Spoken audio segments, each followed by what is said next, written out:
Assalamualaikum warahmatullahi wabarakatuh. Alhamdulillahirabbil alamin. Wassalatu wassalamu ala asyrafil anbiya'i wal mursalin wa ala alihi wa ashabihi wa man tabi'ahum bi ihsanin ila yaumiddin, amma ba'du. Halo semuanya sahabat, semoga semuanya ada dalam lindungan dan rahmat Allah Subhanahu wa ta'ala.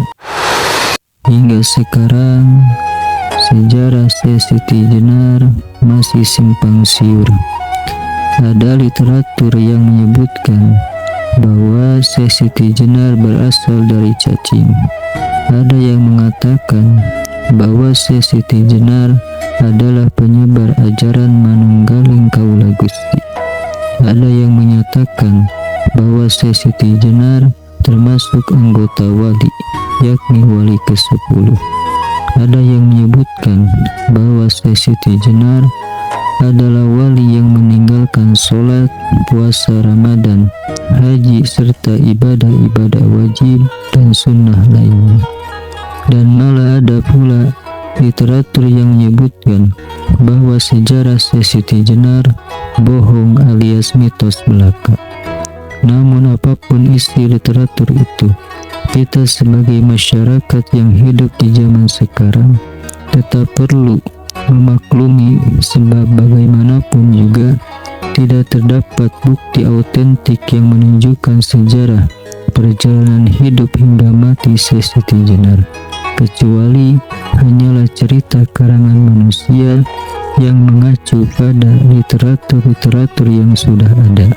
Tidak dapat dibantah bahwa sejarah Siti Jenar benar adanya. Hal ini terbukti karena ditemukannya makam yang diyakini sebagai makam Siti Jenar, yakni di Desa Balong, Kecamatan Kembang, Kabupaten Jepara, Jawa Tengah. Pendapat lain mengatakan bahwa Siti Jenar dimakamkan di bawah Masjid Agung Demak. Penemuan ini sekaligus membantah literatur yang menyebutkan bahwa Siti Jenar adalah bohong alias mitos belaka. Menyebutkan bahwa sejarah Siti Jenar adalah bohong alias mitos belaka. Memang tidak banyak orang yang mengetahui sejarah Siti Jenar, karena bagaimanapun juga berdasarkan literatur sejarahnya ditutup-tutupi oleh Wali Sanga dan petinggi kerajaan Demak Bintoro. Sebab saat itu ajaran Siti Jenar dikhawatirkan menyesatkan masyarakat awam, dan yang lebih dikhawatirkan lagi akan berujung pada pemberontakan di Kesultanan Demak Bintoro.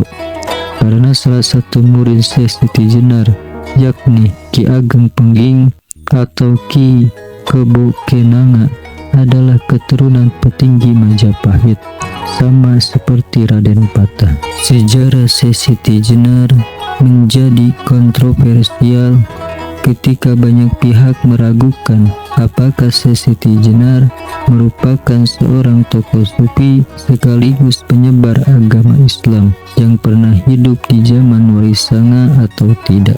Sebab sampai saat ini belum pernah dijumpai satupun lukisan Siti Jenar, sedangkan lukisan Wali Sanga sudah banyak dijumpai dan mulai ditemukan. Selain itu, yang tak kalah kontroversial adalah cara meninggal yang dipilih oleh Siti Jenar ketika mengetahui kabar bahwa dirinya hendak oleh 5 wali, yakni Sunan Geseng, Sunan Kudus, Sunan Kalijaga, Sunan Bonang, dan Pangeran Modang, utusan Syekh Maulana Maghribi. Dan yang paling kontroversial adalah makam Siti Jenar. Hingga sekarang masih belum jelas berada di mana. Apakah berada di Desa Balong, Kabupaten Jepara, atau di bawah Masjid Agung Demak. Namun kontroversial dalam sejarah adalah hal yang lumrah atau wajar. Pasalnya, Saat itu memang belum ada orang yang bertugas mencatat sejarah para tokoh. Justru sejarah akan menunjukkan kebenarannya apabila didukung dengan adanya kontroversial yang melingkupinya. Apalagi bentuk sejarah memang berangkat dari kontroversial yang berada di masyarakat. Namun, bisa jadi awalnya sejarah berangkat dari fakta yang ada di tengah-tengah masyarakat. Kemudian dikuatkan dengan kontroversial yang beredar. Jadilah ia disebut sejarah. Ini sejalan dengan kata sejarah yang dikembangkan dari asal kata syajarah yang artinya pohon dalam bahasa Arab. Terkait dengan sejarah Syekh Siti Jenar, banyak dugaan yang menyebutkan bahwa ini terkait dengan politik penyebaran agama Islam yang dilakukan oleh Wali Sanga. Sebagaimana yang disebutkan dalam berbagai sumber, Syekh Siti Jenar memandang bahwa syariat itu tidak berlaku di dunia, melainkan berlaku sesudah manusia menjalankan kehidupan baru pasca kematian. Sebab kehidupan di dunia adalah fana, sedangkan kehidupan baru pasca kematian adalah yang sebenar-benarnya. Pandangan ini jelas bertolak belakang dengan pandangan hidup Wali Sanga yang menyatakan bahwa syariat itu harus dijalankan di dunia sebelum manusia menjalani hidup baru pasca kematian. Sebab hidup di dunia adalah representasi kehidupan baru pasca kematian. Setiap manusia akan menjalankan kehidupan baru pasca kematian yang tergantung pada usahanya dalam menjalankan syariat di dunia. Pandangan sufi sebagaimana yang dianut oleh Syekh Siti Jenar sebenarnya juga dikenal oleh Wali Sanga. Namun apabila pandangan sufi ini diajarkan kepada masyarakat awam yang baru mengenal agama, justru dikhawatirkan dapat menyesatkan. Maka dari itu, pandangan sufi Syekh Siti Jenar sangat dilarang diajarkan kepada masyarakat waktu itu. Wali Sanga dengan dukungan petinggi kerajaan Demak Bintoro mengancam akan menjatuhkan hukuman mati bagi Syekh Siti Jenar bila mana ia terus-menerus menyebarkan pandangan sufi ini kepada masyarakat awam. Wali Sanga ternyata lebih menekankan aspek syariat dari sisi keagamaan ketimbang aspek ma'rifat. Hal ini dilakukan tentu saja bukan tanpa alasan, melainkan agar masyarakat awam yang baru memeluk atau mengenal agama Islam tidak terjebak dalam ajaran-ajaran kemakrifatan yang dinilai dapat menjerumuskan. Namun sebenarnya pandangan sufi Syekh Siti Jenar tidaklah salah bila ditinjau dari sisi ma'rifat.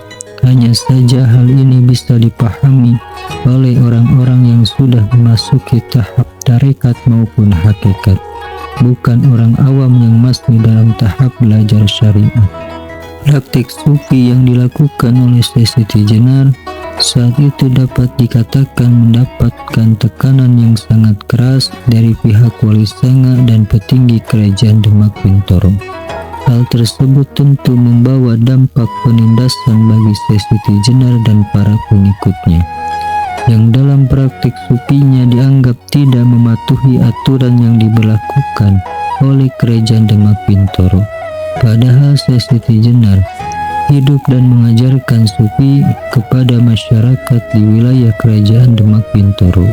Walaupun selalu mendapat tekanan yang sangat keras, Syekh Siti Jenar menyikapinya dengan santai dan tetap mengajarkan ajaran sufi kepada masyarakat.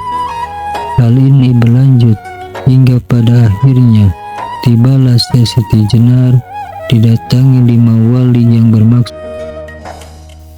Namun Syekh Siti Jenar justru memilih mengakhiri hidupnya sendiri di kalangan masyarakat Islam, khususnya di Pulau Jawa, tidak dapat dikatakan bahwa popularitas Siti Jenar kalah atau lebih rendah ketimbang popularitas Wali Sanga, terutama yang menjadi pemimpin Wali Sanga, Raden Rahmat, atau yang dikenal dengan sebutan Sunan Ampel. Sebab sebagaimana yang kita ketahui, hingga sekarang nama Siti Jenar masih sering terdengar dan tidak asing di telinga kita. Gejala ini sepertinya perlu kita teliti lebih jauh.